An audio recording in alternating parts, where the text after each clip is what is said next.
Hey everyone, FinTech here. So a lot of crypto projects have tried to solve the problem of money. Bitcoin was originally supposed to act as digital money, except it was too slow, too volatile, and too expensive to use as an effective currency. Stablecoins then entered the scene trying to solve this issue by pegging their price to the US dollar. The problem now is most stablecoins are centralized and not much better than traditional fiat. But a new crypto has exploded onto the scene in the last year that combines all the benefits of a stablecoin while still maintaining the upside of an investable asset like Bitcoin, and its name is Terra. Terra is a crypto project that consists of two separate crypto tokens that are linked together through code. You have the LUNA token and UST. UST is the stablecoin. It tracks the price of the US dollar, while LUNA is an investable asset that has increased in price by 20x since last summer. And as you'll see in this video, LUNA has the potential to 10x or even 100x in price over the next few years. So let's start off by just explaining what Terra is. Terra bills itself as programmable money for the internet. I know it's not the best tagline. It kind of sounds like my mom trying to talk about crypto. You need to be careful with that programmable money stuff. I know, Mom, I know. A better way to describe Terra is it's a stablecoin, algorithmically paired with an investable crypto asset. So what does that mean exactly? Terra UST is a stablecoin, but unlike other stablecoin projects like, say, Tether, there isn't a supply of cash backing each token one-to-one that keeps the price pegged to $1. Instead, the price is kept stable by LUNA, Terra's native token, and it does this using simple supply and demand. If the price of a single UST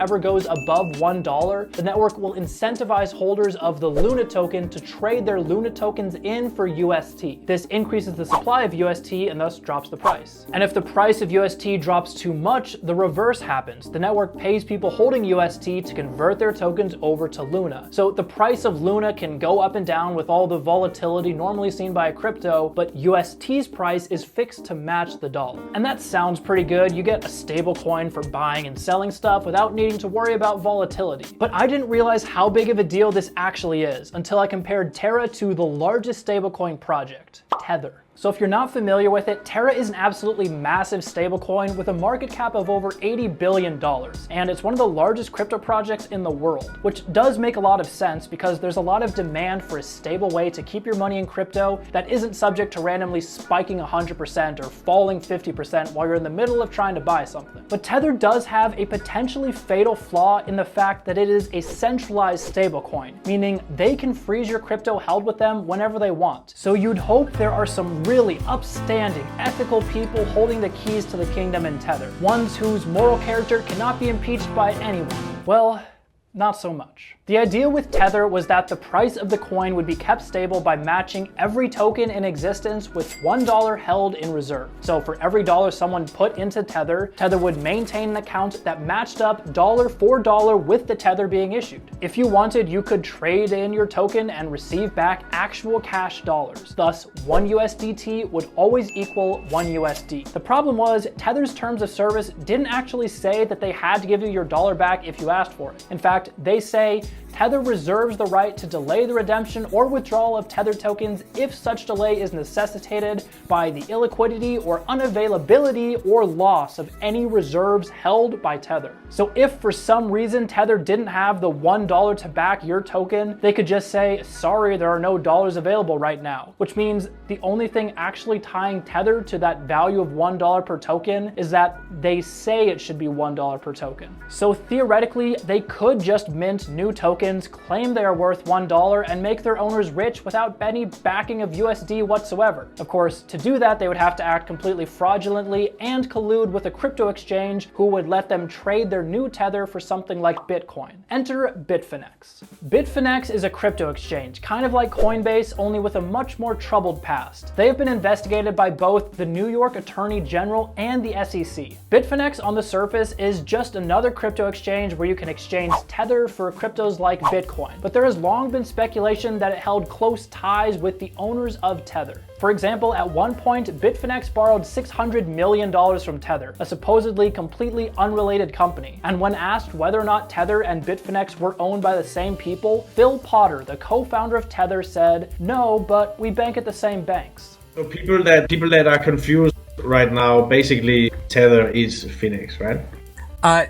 No. It's not, but we bank with the same banks, so... I wonder if my fellow bankies at Ally Bank would be willing to loan me $600 million. Of course, later there was a little data breach, and it was revealed that Phil Potter was not only an owner of Tether, he was an owner of Bitfinex as well. And that's not to mention Bitfinex's CFO, who had previously been charged with software piracy according to this Italian website. Now, I'm not saying Tether is a scam, but this clearly goes to show some of the downsides of trusting a central organization to control the Tether network. And all that is to say, there are a lot of advantages to a decentralized stablecoin like UST, because it doesn't matter if you trust the creator or not. They've already built it, and now it just runs according to the code. But that does lead us to the next point we need to address with Terra, which is the accusations of some people calling it a giant decentralized Ponzi scheme. No, really, I know, but yeah, people are calling it a Ponzi scheme. See, the whole economic model of Terra is somewhat similar to another algorithmic stablecoin we've seen in the past, Titan and IronFinance, which crashed to $0 in September of 2021. See, with an algorithmic stablecoin like UST and LUNA, or like Titan and IronFinance, you need to pay out incentives to keep the price stable. I'm only going to trade my LUNA for UST if I get a little bit of profit off of every trade. The issue is, the money for that incentive needs to come from somewhere. In the case of Titan and IronFinance, it came from other investors. As long as 2 people put their money into the system after you could farm a really high yield and make more money. And those 2 could similarly make a lot of money as long as 4 more people put their money in after that. And then on it went until the whole thing ended up collapsing under its own weight, which led some to call it a Ponzi scheme. So does that mean that Terra is also a pyramid scheme? After all, the money does still need to flow into the ecosystem to support incentives. Well, I think there are some fundamental differences on how Terra structures its incentives, but on a basic level, I think the biggest difference between Terra and IronFinance and Titan is why people are adding more money to the ecosystem in the first place. And I think this also ties back directly to why Luna's value may continue to rise dramatically from here. See, every crypto at some level is given value solely by people believing it has value, but this tends to work out better for cryptos like Ethereum that have a strong reason for existing due to their ecosystem of dApps. And I think that's probably the best comparison we'll get for Terra. Terra isn't designed solely as a yield farming opportunity. It is designed to support an entire ecosystem of dApps that actually provide value to their users. For example, there's Terra's value as a payments processor. Anytime you make a transaction that isn't in cash, someone is paying a fee for that. If you use a credit card like Visa or MasterCard, chances are whatever merchant you're shopping at pays 2 to 3% right off the top to the credit card companies for the transaction. Similarly, if you want to transfer crypto to someone else's wallet, you'll need to pay gas fees for the transfer. That's why it ended up costing me something like $70 to mint my own NFT. But Terra cuts those fees dramatically. The maximum processing fee on the Terra network is 1%, and most of the time you're going to be paying far less than that for a transaction, sometimes as low as 0.1%. And Terra even has value outside the US market. Terra's founders Do Kwon and Daniel Shin have pushed hard to grow Terra's presence in the Korean market, issuing a stablecoin for the Korean won called KRT and a stablecoin for the euro called EUT. In Korea, you can also use a service called Chai, where you can enter your bank information just like Apple Pay or PayPal, but then pay using the Terra network at the merchants themselves. Now, Chai hit 500,000 users over 2 years ago, and today it's larger than Bitcoin Cash in Asia. So there are clearly major DeFi applications for Terra, but even outside of payments, Terra really acts as an ecosystem for other cryptocurrencies to connect cross-chain, connecting to networks like Solana, Ethereum, and Bitcoin. There are 2 primary protocols within the Terra network that we can look at: Anchor and Mirror. Mirror allows Terra to mirror other assets. For example, METH is a mirror token of Ethereum that just exactly matches the value of Ethereum all on the Terra network. And you can mirror other assets as well. You could mirror in ETF, you could match the S&P 500, you could follow the value of an apartment complex to enable fractional ownership. This is a really powerful tool that has so many potential applications, and I wouldn't be surprised if this or something like it becomes completely mainstream in the future. The other protocol on Terra is Anchor, which enables staking on the network. This is how you can earn rewards and get paid for holding LUNA token, which leads us into our next point. That's Terra's use case, but what about as an investment? Is buying Luna a good idea, and what's its potential to 10x or even 100x over the next few years? So there's two ways to make money with Luna. You can hold it passively and wait for it to appreciate in value,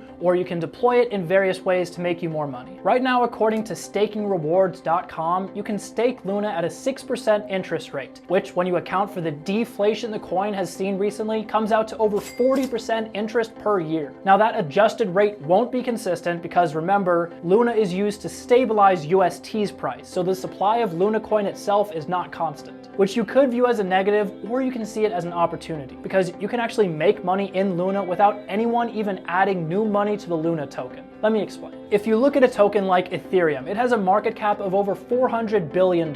So in order for Ethereum to double in price, its market cap would have to top $800 billion.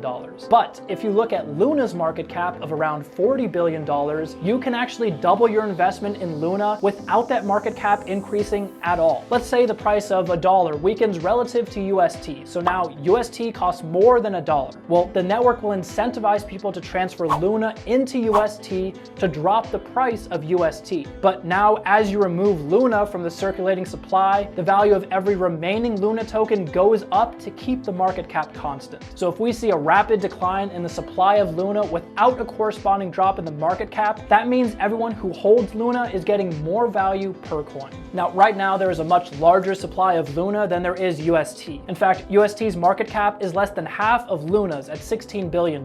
So you're not burning that much Luna relative to the amount of UST. But as either Luna or UST get more popular, there will be less supply of Luna to go around. Now, right now, Terra has the second most staked value of any crypto besides Solana, even surpassing Ethereum 2.0. And as I talked about earlier, there are some very good objective reasons to use UST rather than Tether as your stablecoin of choice when performing transactions. So in my opinion, we're at a turning point for Terra. In case A, the token could lose steam, more people could pull money out of the ecosystem than new people enter, and the whole thing enters a death spiral that takes both Luna and UST to zero. But in case B, people realize the value of using a decentralized stablecoin like UST, or of using Terra's DeFi apps, or the whole Tether situation blows up, and Terra's just the next best option. If any of that happens, Luna could experience outsized appreciation in price that could send the token up 10 or even 100x in a very short time as Luna's supply is squeezed. Either one could happen. I mean, you guys know, you never really know with cryptos. But let me know if you currently invest in Luna or if you use UST. I think this is a really interesting project, and I'm sure I'll be hearing more about them in the future one way or the other. Grab your $25 in free Bitcoin when you sign up for Voyager. Don't forget to like and subscribe, and I'll see you next time.